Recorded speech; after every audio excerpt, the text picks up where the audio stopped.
Are you going to the meeting with Margrave Jobst as well? I am. What about Istvan? I assume that we didn't catch him? No.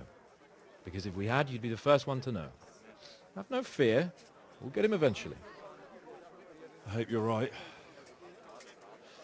Anyway, let's go and see what Jobst wants from us.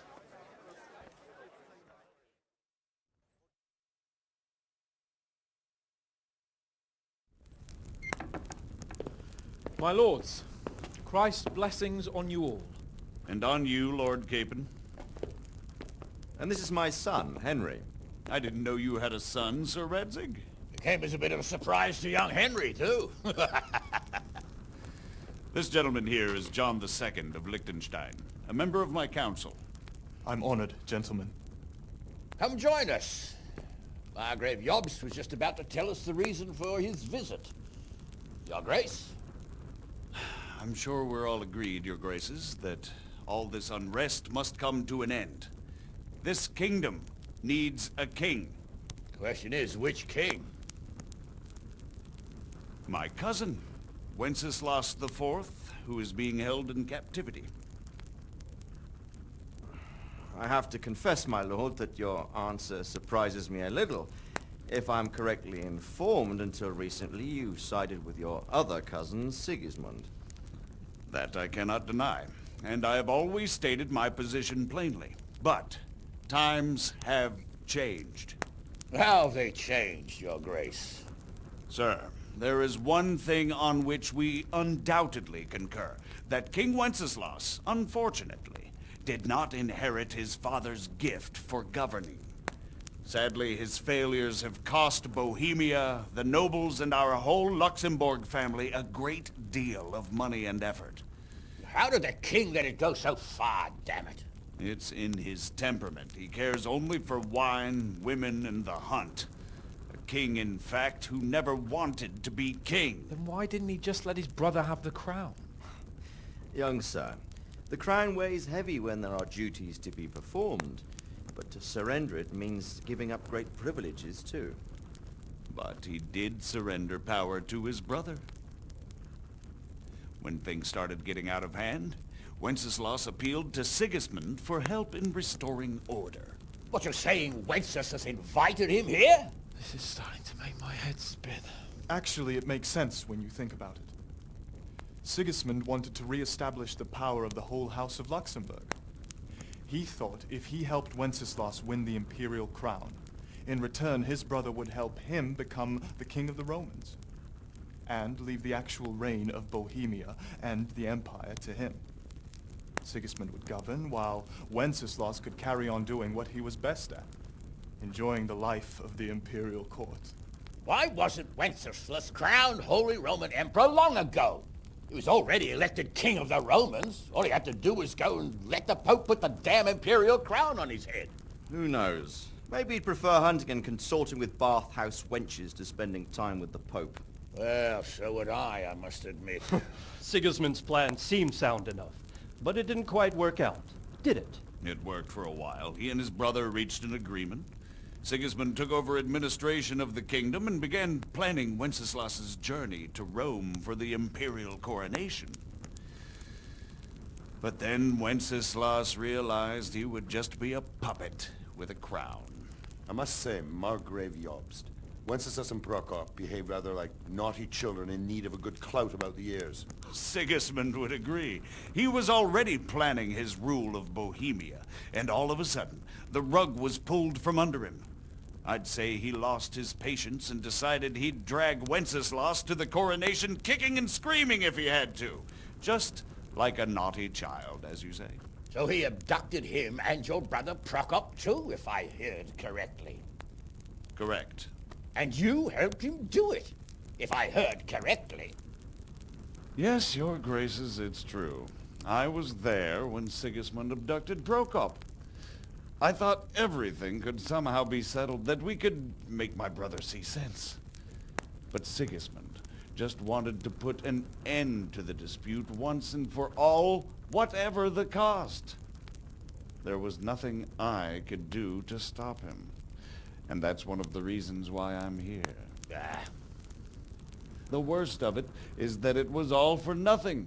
Instead of putting a stop to the revolt, it escalated it, and the result is this chaos we have today. That's true enough, sir. But I must admit now, I'm not sure what your position is. The king is incompetent, but we must protect him? The simple truth, gentlemen, is that for all of Wenceslas's faults, we have no one else. So we'll have to make do with his idleness. People like him, though. But what can we do now? Sigismund has the League of Lords behind him. Otto von Bergholf, Heinrich von Rosenberg. The situation has gotten completely out of control. Now even the nobles of the League of Lords are realizing that Sigismund wasn't the right choice. So now Bergholf is on your side? Are we to assemble an army together with him and face Sigismund on the field of battle? We're not in Hungary now. Such affairs may be settled elegantly, without unnecessary hostilities or expenses. I have negotiated an alliance with the Hungarian bishops, the Polish, and of course the Czech nobility, against Sigismund. Every day he is losing the ground under his feet, and that's why I need your help too. What kind of help, though? Sigismund has a massive army, and Rosenberg, Berghof, and Prague are behind him. Do you have an army you could face him with? But that's not what I mean at all. There's been a revolt against Sigismund in Hungary, partly due to my efforts, and now he'll have to choose whether he wants to gain the Bohemian crown, which is a very risky enterprise, or hold on to the Hungarian one. He can't have both. And there's a tough struggle awaiting him in Hungary. I'm not sure he'll win, and Rosenberg and Berghof know it too. They're not stupid. If the Bohemian nobility stands together, they will turn. We are men of little consequence, Margrave. Radzig here lost everything because of his alliance with Wenceslas. Sir Divish came within a hair of the same fate. Even Rattay is defenseless against Sigismund and the League of Lords. What's more, Your Grace, King Wenceslas languishes in captivity in Vienna. He can't rule too well from there. And what do you propose? To sit with your arms folded till the Bohemian lands are turned to ashes like scarlets? We have to put a stop to this senseless war! And do you know, sir, what the true position of the League of Lords is? I'm not on the best of terms with them at this moment, so you'll have to ask them yourselves. Yes. Why not? I'll go and visit Berghof at his castle and we'll see what he tells me. You know, that's not such a bad idea, young sir. True. Though a little risky. I doubt Berghof would harm a blue-blooded envoy. And you can find out what he has to say about developments, and what the League of Lords is planning. Then we'll decide what to do next. I'll help you compose a letter to him. I'd like Henry to come with me. Why not? He's proven himself an able investigator, and he'll also be a good bodyguard if anything should happen. And I'll send Sir John here to Kuttenberg to be my eyes and ears there. I believe both your reports will help us get a better grip on the situation. When can you set out? Just as soon as I've packed my things. Excellent. Margrave Jobst and I will draft a letter. Get ready, and we'll meet back here.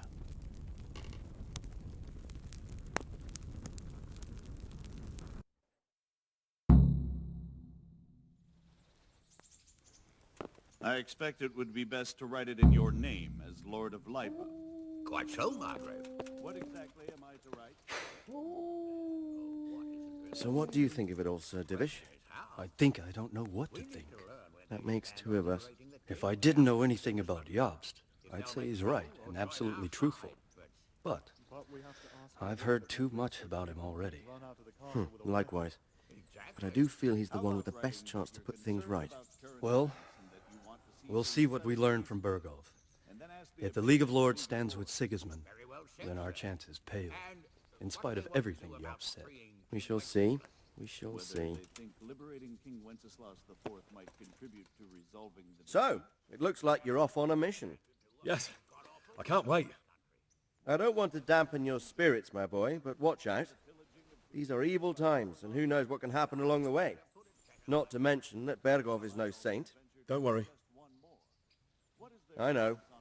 You've shown you can fend for yourself, but do take care. You'll be traveling as Lord Capon's bodyguard. You'll be there to make sure nothing untoward happens to him. Keep your eyes peeled and your ears wide open. What Bergov tells you is one thing, but what you see may be quite another. Rest assured, Father. And don't get embroiled in anything else. Just hand over the letter, hear out his reply, and return. Yes. Very well. Bergov is at Trotsky Castle. I think you'll find it quite an eye-opener. It's one of the finest castles in the land. It's 3 days' ride from here, so unless you hit a snag along the way, you'll be back soon enough. Any questions? I'm getting a bit lost in the Luxembourg lineage. It all seems a bit too tangled. The Luxembourgs have ruled the Empire and Bohemia for almost 100 years now. Emperor Charles brought this land to prominence. When he was in power, things had never been so good. Wenceslas and Sigismund are his sons, but by different mothers. Jobst and Prokop are their cousins. They were entrusted with governing Moravia. But instead, they've been in a bitter armed feud for years, and now Sigismund's fallen out with Wenceslas. Wenceslas also had another brother, the youngest, John of Görlitz, who was most probably poisoned. They seem like a hot-blooded lot. It's hard to keep up with their affairs, since they tend to change their alliances from one day to the next.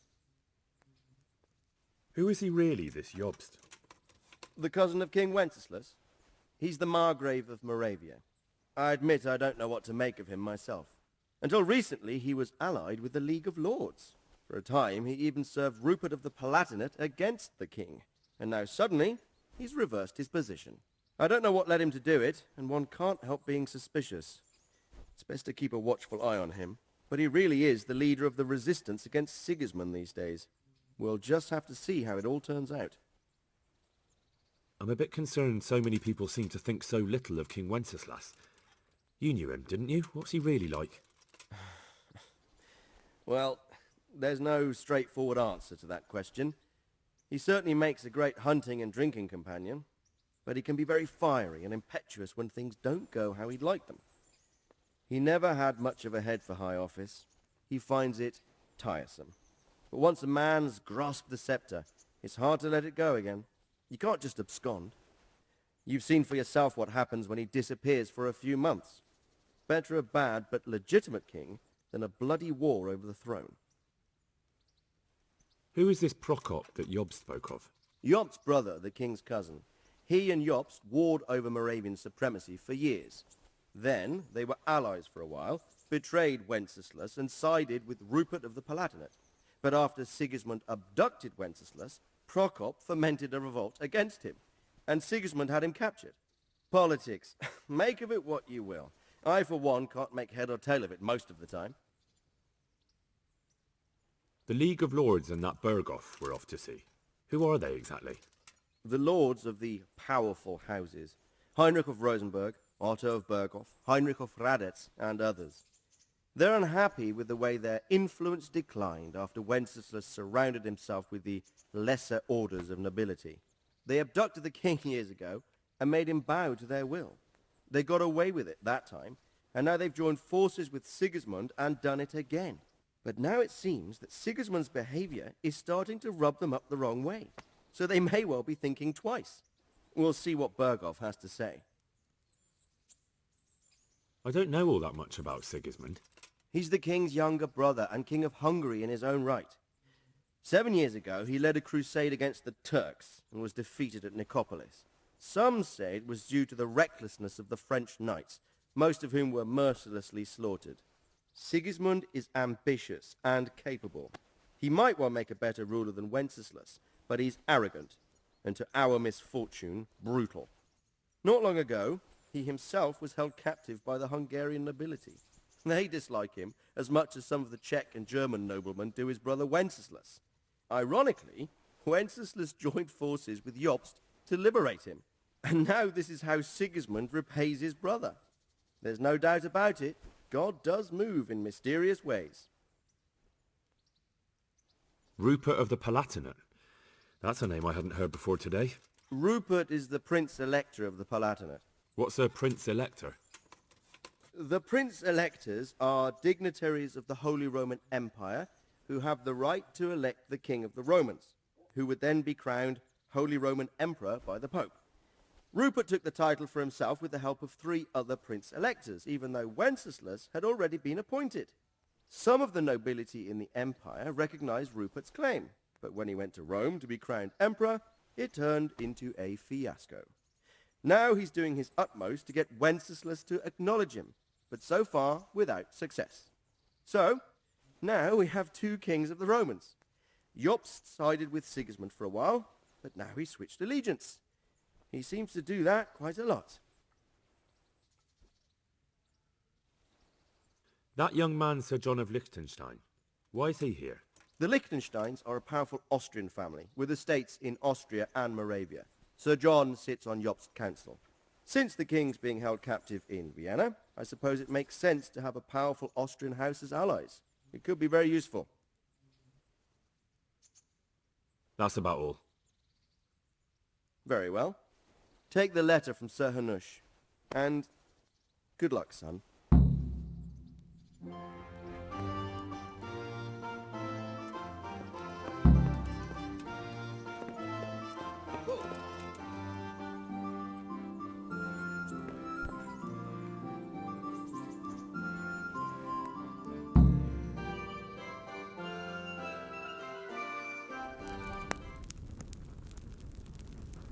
I believe we have written it well, gentlemen. Without a doubt. No one could deduce from this whether we are Sigismund's allies or foes. I must travel back to Brno now, but soon I will go to Brandenburg and I will stop here on the way back. By then, Sir Capon should be back and we can discuss how to proceed. Right. Before you leave, my lord, there is one thing that gives me no rest. Why did Sigismund come as a foe? It makes no sense. If I may, sir, I think I can explain. Oh, please enlighten us, young sir. I live not far from Hungary, where Sigismund reigns. It is a savage country, and the constant war with the Turks has hardened the people. They need a monarch with an iron hand. So when Sigismund felt the wind of revolt, he reacted as he would at home. Only what works on the Hungarian nobles does not work here in Bohemia. Bringing order is one thing, but slaughtering and pillaging with a horde of barbarians quite another. What purpose does that serve? But Sigismund did give the Bohemian nobles a chance to take his side. It was only when they refused his ultimatum that he lost patience and took to the sword. As for the barbarians, he could afford nothing better. The Hungarian nobility would gain nothing from joining his campaign in Bohemia. He didn't have enough coin for a regular army, and so he recruited the Cumans. What he does not pay them, they make up for in plunder. But in the end, he didn't have enough to even satisfy the Cumans. That's why he raided Gutenberg and Skalitz. He wanted the silver. That makes sense. My lords, how's the letter coming along? It's done. Then we can be on our way. Now remember what we said, boy. All you have to do is deliver the letter, listen to the answer, and come back here. Don't provoke Berghoff in any way. Provoke? Me? Never, Uncle. We'll be back in a few days. Farewell, your graces. Come, Henry, my men are waiting. I wish you Godspeed.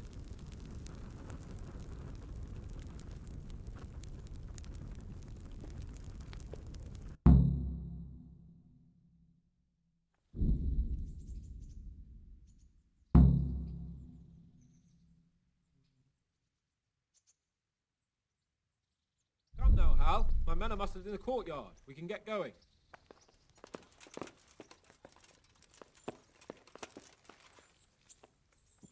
Good gracious, it's Henry, champion. Take care.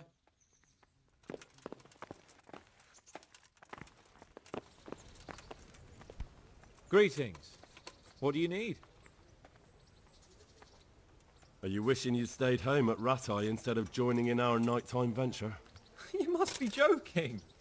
I haven't had so much fun since... actually ever. Really? Despite being wounded? Actually, you missed the best part. When I was hauling you like a sack of grain to the battlements, dead to the world. It can't have been that much fun if I fell asleep. But you might have handled me a bit more gently. I'm black and blue all over. Oh, all right then. Next time I'll just leave you to Istvan's tender mercies. Nonsense. What would you do without me? Still, thank you for hauling me out of there. Anything for you, my lord. Goodbye.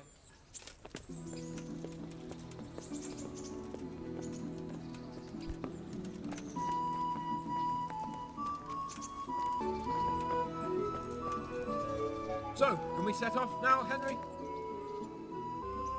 Of course. I can't wait. So, to horse!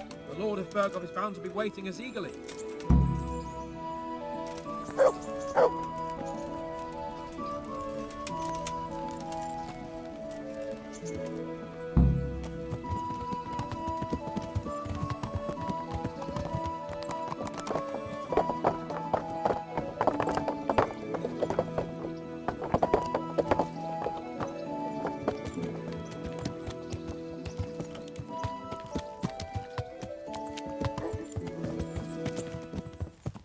So, how is life as a high-born bastard?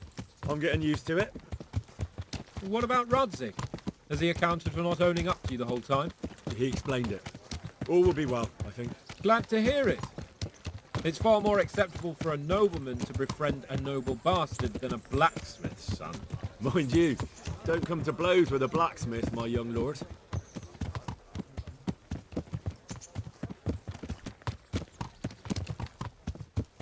What do you think about Sir Jobst and his plan? Well, I admit all the scheming has me a little lost. I thought Sigismund was the devil, Wenceslas a martyr, those on his side the heroes, and those against him the villains. I believed we'd rescue the king and all would be well again, but now it looks a lot more complicated. Yeah, exactly. I didn't expect the noble lords to be as noble as the angels, but I hadn't expected such a sewer. They behave like children. I can't fathom how after all this backstabbing they're somehow still on speaking terms. I don't know either. Beggars belief.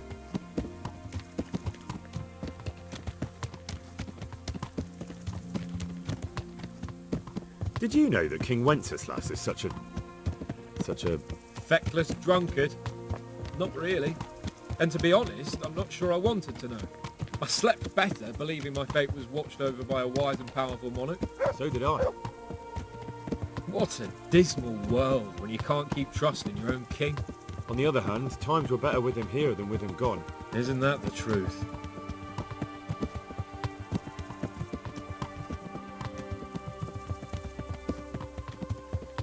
What do you think of Sigismund? If I were him, I'd have had enough of my brother even sooner. But he's a monster. Look at what those hordes of his are getting up to here. What he did in Skalitz. True enough. On the other hand, if Wenceslas and Prokop hadn't double-crossed him, none of this would have happened. No one forced him to burn Skalitz. That's a fact. But he couldn't let them shit all over him either. Not that I'm defending him. He's a weasel. No doubt about that.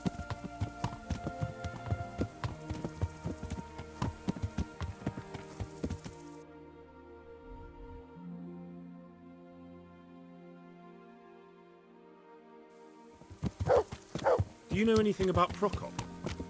Ha! Sir Hanush could tell you a thing or two about it. Why? Last winter, a certain Sir Jan Sokol of Lamberg, a well-known knight, or robber baron to some, tried to occupy the city of Iglau, which was on the orders of none other than Prokop. And what has that got to do with Hanush? Well, he was there with him. Of course that's not something to brag about in front of Jobst. And what was it all about? They wanted to occupy a city that was on the side of the League of Lords, but despite there being several hundred strong, they didn't take it. For one thing, they couldn't get past the Iglau women, with their pitchforks and cauldrons of hot water. I would never have thought of Sir Hanush as such a rebel.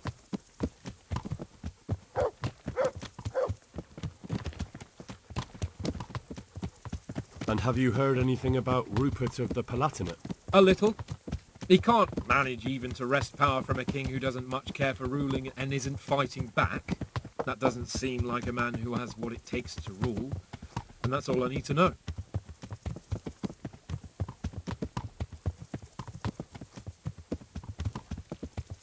And that Berghoff we're going to see, do you know anything about him?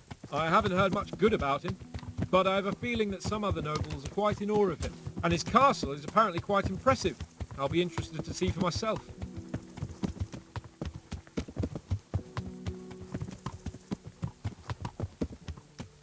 And what about the League of Lords?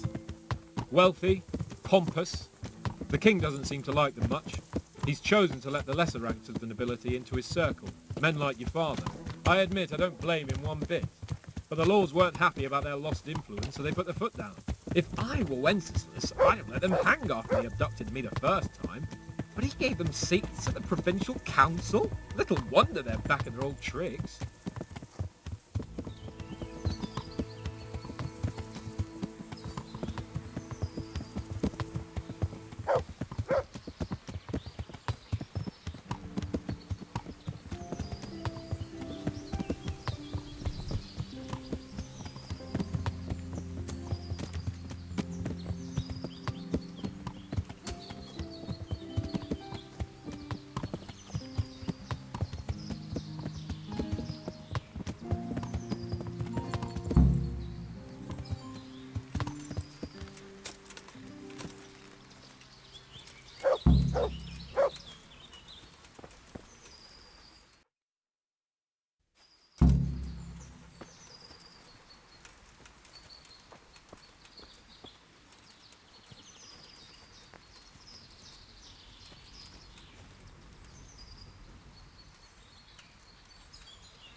Look what I've got. You'll love.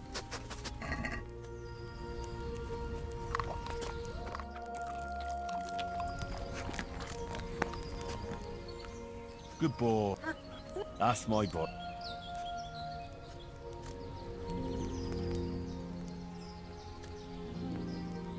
Back to the mill. Ho!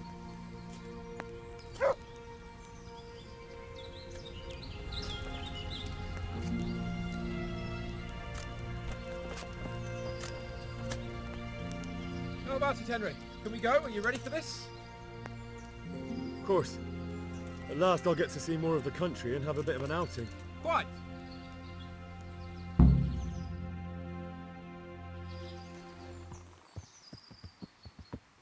Let's get to it then. I finally have the feeling we're doing something worthwhile. We're helping to save the king. Instead of saving his drunken majesty, I'd rather find that horseman who murdered my parents, get the sword back from him, and skewer him with it. Cheer up, Henry. I have a feeling you'll get your chance one day, and it won't be long in coming. Forward, men!